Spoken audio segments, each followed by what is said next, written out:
Oh, Sean. What's up, guys? I'm sure there's a lot of things going on emotionally heading into this fight, but I'm curious for you, what is the most important thing here? Getting the title back or beating Merab and proving you can beat him?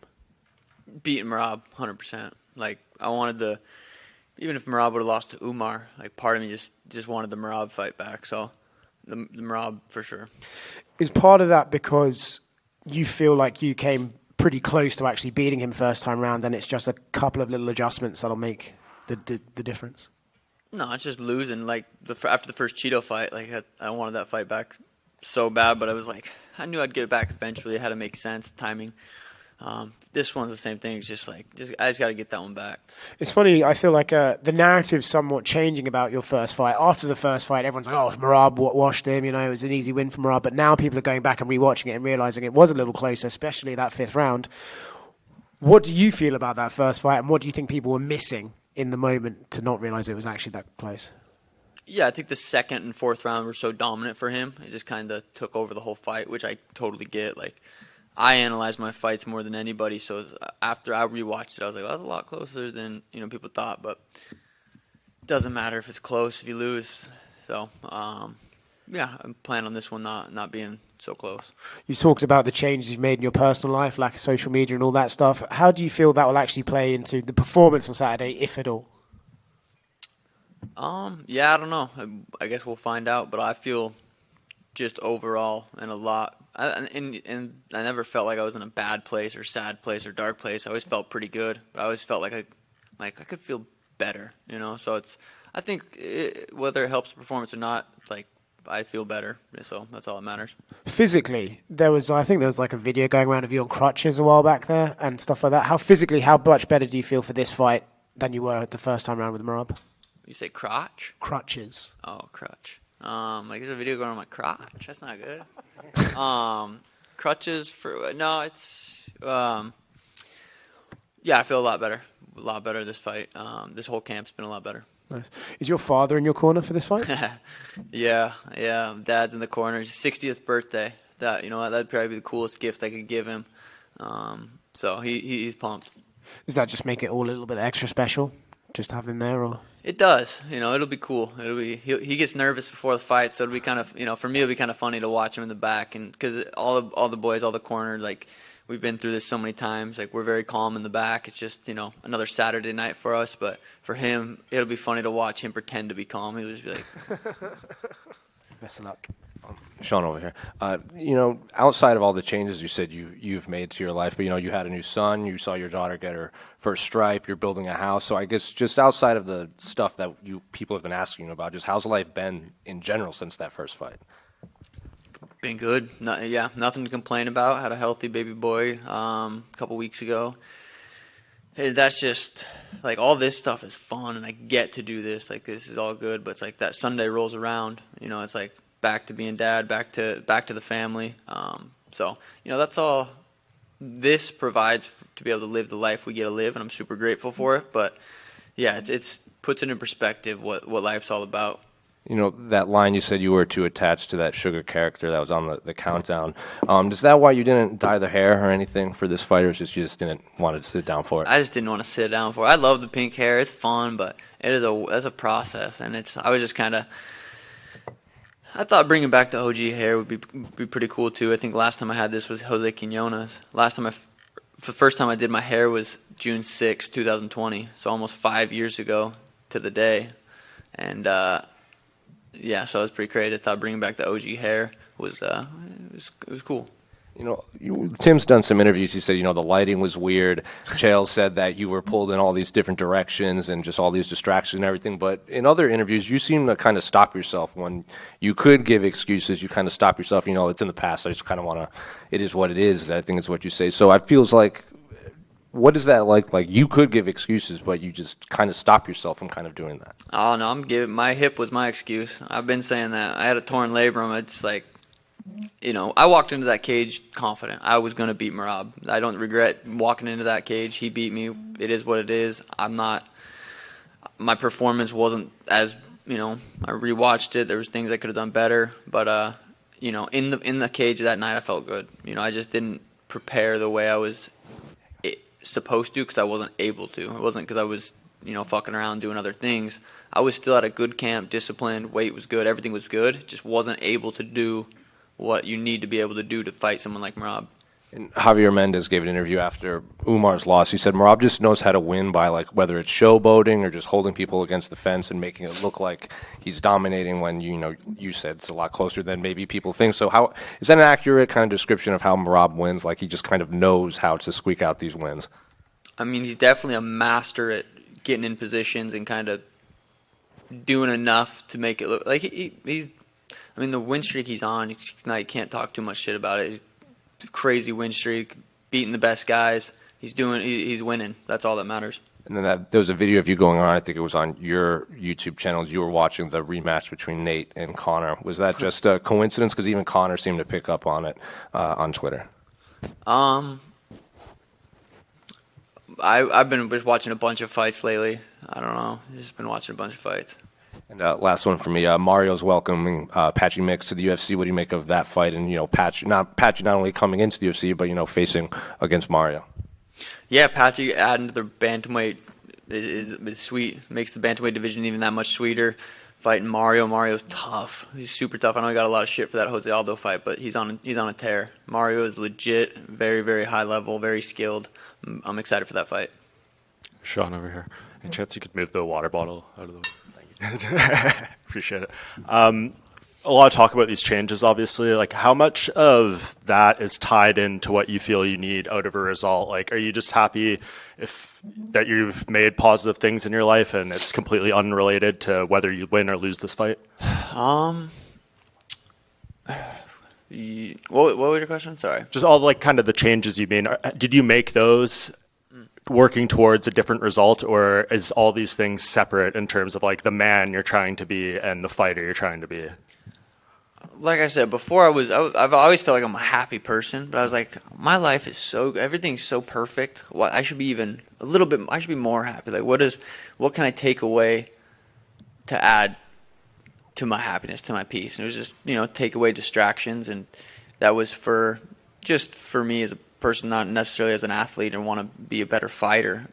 All that stuff will make me a better fighter, but it wasn't necessarily for that. Gotcha. I was talking to Dominic Cruz about all that stuff going on. He said he feels this is going to give longevity to your career, probably more so than maybe other lifestyle choices would have. Would you agree with that? Yeah, I would agree with that.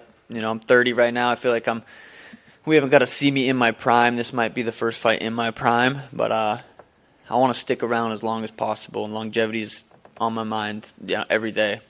Do you feel like you have to knock Merab out in this fight, or do you see options for submission or decision? I feel like I can win this fight in any which way, and we'll see Saturday night. And if you get that belt back, do you feel like this is a trilogy that would need to be completed, or would you kind of look at other options out there? Definitely possible. I like having options. I like it's nice to be able to have options after a fight, so that's possible. Yeah, and just last one, Merab said he wants to have 4 title defenses this year. He's already talking about having 2 more after you. Do you feel like he is giving you your appropriate respect and focus going into this rematch? I can't tell you what that dude's thinking. I don't know if he knows what he's thinking. 4 is crazy. I mean, if anyone could do it, he ain't going to be able to get it done Saturday night, so no. But someone like that could fucking bust out 4 in a year. Sean, right back here. Sean, over here. After you win your fight against Merab, if you win, what are your plans? Training with Adesanya is something that you will keep? Izzy was just in Arizona. He hit me up. I said, pull up to the gym, hang out, and that was super cool. We live very far apart, so probably won't train with him much more. But just back to work. And who is next? Do you have someone in mind? Maybe Cory Sanhagan? Like I said, the Merab trilogy could be there. Peter Yan rematch could be there. Corey could be there. There's so many options after this fight, but pointless talk about until maybe Sunday rolls around. We can answer that. And is it possible that maybe in the future, if the UFC fans asks for it, we'll see the Sean O'Malley and Chito Vera trilogy? Did you see that last fight? Probably not. Okay, thank you. Sean, the last time you came off a loss was when you finished Thomas Almeida and you went on that crazy streak to become champion. During this camp, did you ever reflect on those times, think about what it took to kind of buckle down and do what you did there and prepare to do something similar? No, I definitely, the Thomas Almeida fight was one of my favorite performances, one of my favorite knockouts. So, coming off that loss and coming back to that performance, definitely, I've watched that fight back a few times and would love to Thomas Almeida Merab. And I respect the life changes that you made, and I'm assuming that they helped you in other ways other than your professional MMA career. Did you feel refined, healthier in other aspects of your life? And if so, what were they? I just feel more slowed down. Like life's just a little bit slower in a good way. Thank you. Is like kind of on that same note, do you feel like maybe you're able to be more present with especially your family now that you're kind of maybe not distracted with that persona, that the Suga Sean persona? 100%. What in what ways? Like, are you just doing more things with your family, or like, how does this kind of manifest? I just feel like I'm not, you catch yourself, even if I catch myself driving, like kind of surfing Instagram, like, what the fuck am I doing? Just like catch myself and doing stuff like that, or like playing with my daughter, surfing X, like, what am I doing here? So I feel like it just, limiting those distractions, definitely more present with the family, with training, with friends, just in general. And it just seems like in general, you got your father in your corner. You're talking about a lot better times with your children and that kind of thing. Do you just feel like you've grown a lot closer to your family, especially now that you're 30? I enjoyed my 20s. 20s were good. I feel like 30 was time to really grow up, and I'm very happy with how my 20s played out. I was able to stay dialed. I stayed disciplined. I was always focused. I never was lacking in fight camps, and never was an issue. I just now feel like I'm just evolving. Do you think you would have gotten there if maybe that fight in September didn't go the way it did, if you'd won that fight? Yeah, I do. I do think I would have gotten there because I've wanted to do that for a long time. I think that just kind of either pushed it forward, but I do think I would eventually have gotten to this spot. But, you never know. And then one more question about the fight itself, the fact that this is a rematch. You're no stranger to rematches now. How much do you kind of, especially from your first experience with Cheeto and everything, how much do you draw upon the fact that you've had time in the cage with this person to be able to help you in this case?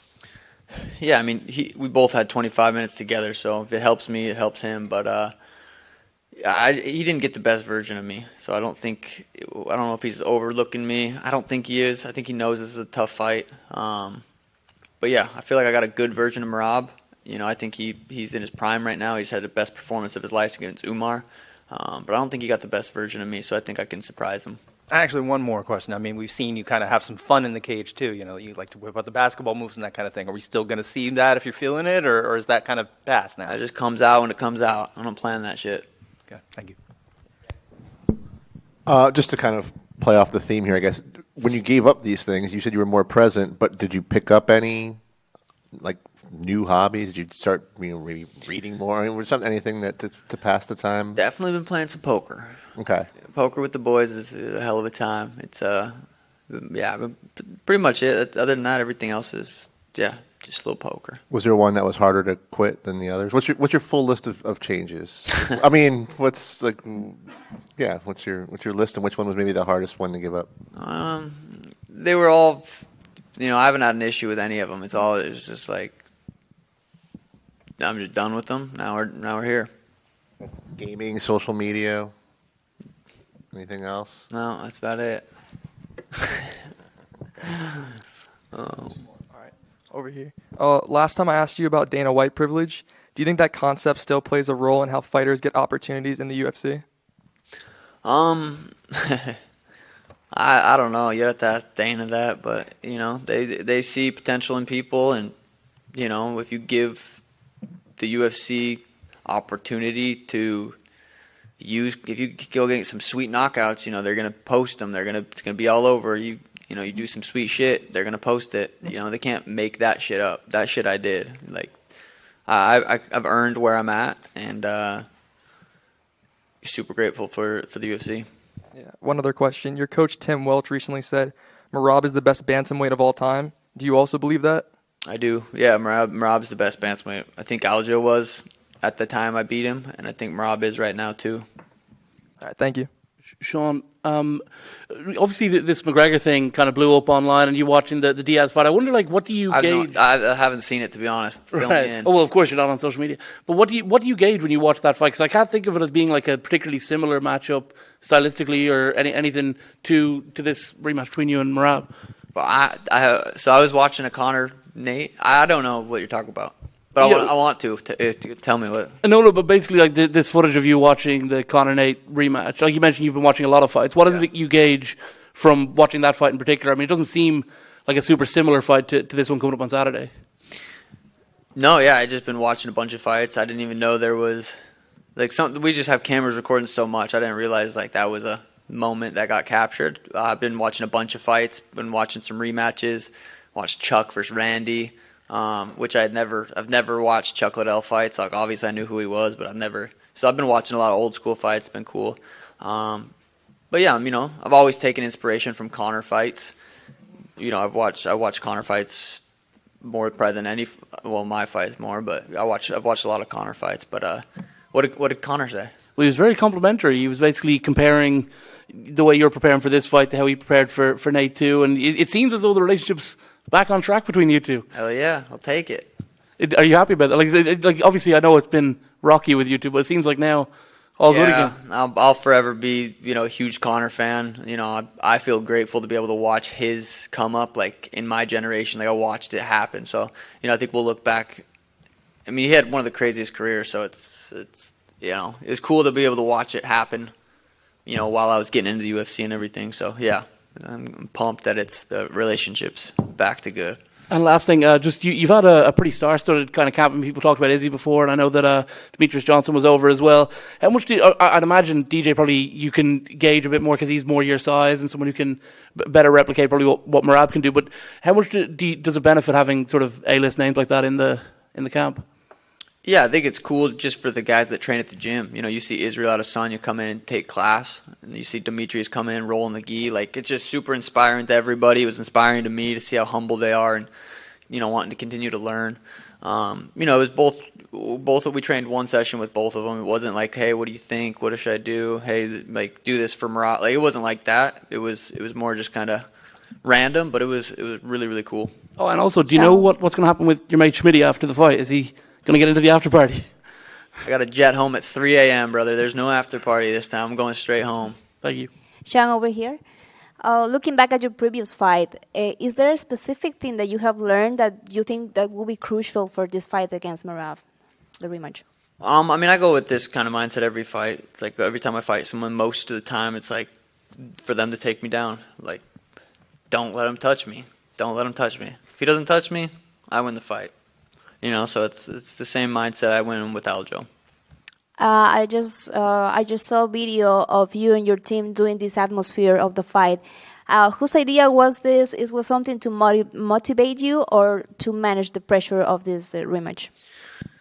Yeah, no, it's Tim. Tim said, hey, we started training later in the afternoon. We've never sparred that late, so we just did a whole simulation, kind of the walkout, stood in the cage, waited for a little bit, and yeah, just simulating it, kind of visualizing it. You are known as being a finisher on the first round. You have also a good record on this division, but also Merab is being known for his gas tank. He is going for the 5 rounds. Do you think this could go to the decision, or are you looking for finishing on the first rounds? I would not be surprised if I finished him. I wouldn't be surprised if we went 25. I'm prepared for it to be a war. Thank you. Yep. Thanks, guys.